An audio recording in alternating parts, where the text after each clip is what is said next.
January 20th, 2025. A date that marked the beginning of a new chapter in American history. The air outside the Capitol was electric. Supporters chanted, "Make America Great Again, Again." Protesters gathered across the street, holding signs warning of authoritarianism. And in the middle of it all, Donald J. Trump was sworn in for a second term as President of the United States. But what happened next, no one was truly prepared for. This wasn't a repeat of 2017. It was faster, more forceful, and far more controversial. In the first 100 days of Trump's second term, the United States witnessed a wave of executive orders, legal battles, and public outrage on a scale that left even his critics stunned. Today, let's uncover the chilling and game-changing first 100 days of Donald Trump's return to power. Chapter 1, Day 1, a declaration of emergency. Before the echoes of the inauguration ceremony had faded, President Trump made his first major move. On Day 1, he declared a national emergency at the southern border. This wasn't just a symbolic gesture, it came with teeth. Military troops were deployed to assist border enforcement. Trump signed a new directive to resume and expand construction of the border wall, adding another 700 miles to the existing structure. Unlike his first term,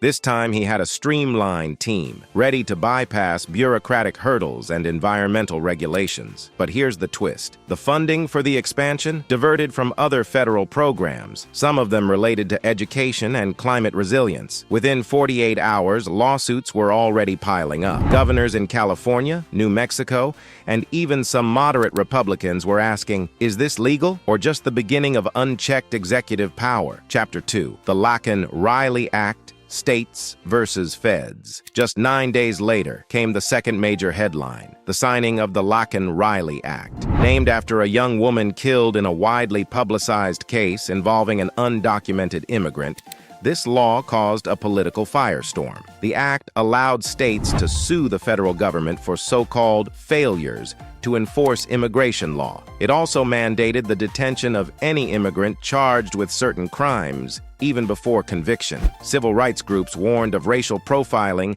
mass incarceration, and constitutional violations. Trump supporters cheered it as a return to law and order. But critics, they called it a dangerous overreach, one that handed local police unprecedented power and painted all immigrants with a single brush. Chapter 3, Mass Pardons, January 6th, Revisited. If you thought that was controversial, wait for this. Within his first days, Trump also issued a blanket clemency order, pardoning approximately 1,500 individuals convicted in relation to the January 6th Capitol riot. Among them, members of far-right groups like the Proud Boys and the Oath Keepers. The announcement came during a live televised address where Trump said, "These patriots were unfairly targeted by a corrupt justice system. Today, we begin healing." The backlash was immediate and fierce. Democrats accused him of encouraging domestic terrorism. Even some Republicans distanced themselves. Protests erupted in over a dozen cities. Legal scholars questioned whether this might trigger future acts of political violence. Now, with the hope of future pardons, is forgiveness the same as forgetting? Chapter 4. Enter Doge, Elon Musk and the government shakeup. Then came the surprise no one expected. In February, Trump announced the creation of a brand new federal department, the Department of Government Efficiency, nicknamed DOGE. And who was appointed to lead it? Elon Musk. Yes, the Tesla and SpaceX CEO, known for disrupting tech and transportation, was now charged with disrupting government itself. Doge was tasked with eliminating waste, deregulating industries, and auditing federal agencies for inefficiency. In less than 30 days, the department had already recommended cutting over 20,000 federal jobs and proposed privatizing segments of the Postal Service. To some, it was innovation. To others, a corporate takeover of public services. And somewhere in the middle, millions of Americans watched nervously, wondering whether their benefits, jobs, or security would be next. Chapter 5, Climate Rollback, out of the Paris Accord again. By day 75, another executive order made headlines. Trump formally pulled the U.S. out of the Paris Climate Agreement for the second time in his presidency. But this time, the rollback was deeper. Trump canceled dozens of Biden-era environmental protections, slashed funding for renewable energy research, and opened new federal lands to oil and gas drilling. He justified it as unleashing American energy independence. But for scientists and climate activists, it felt like a step back in time. Greta Thunberg tweeted, "The world's biggest economy just declared war on the planet."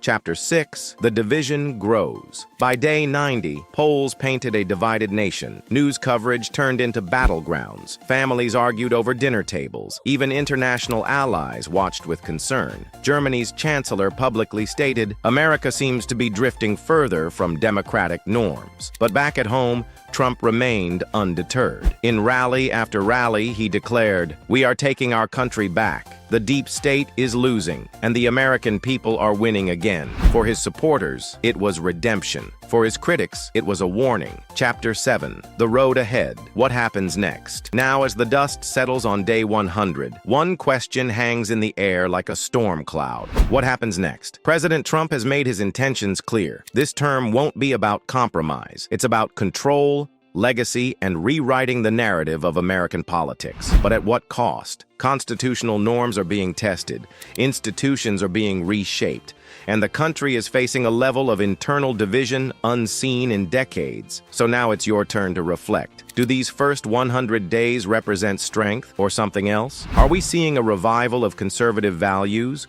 or the slow erosion of democracy? And most importantly, what kind of America do we want to leave behind? This is not just politics. It's about our collective future. Whether you support President Trump or strongly oppose him, one thing is undeniable. These 100 days have already shaped the course of history. The only question now is, where will the next 100 take us? Drop your thoughts in the comments. Do you agree with what's happening, or are you deeply concerned? If you found this video informative, make sure to like, share, and subscribe for more such deep dives. And hey, stay curious, stay informed.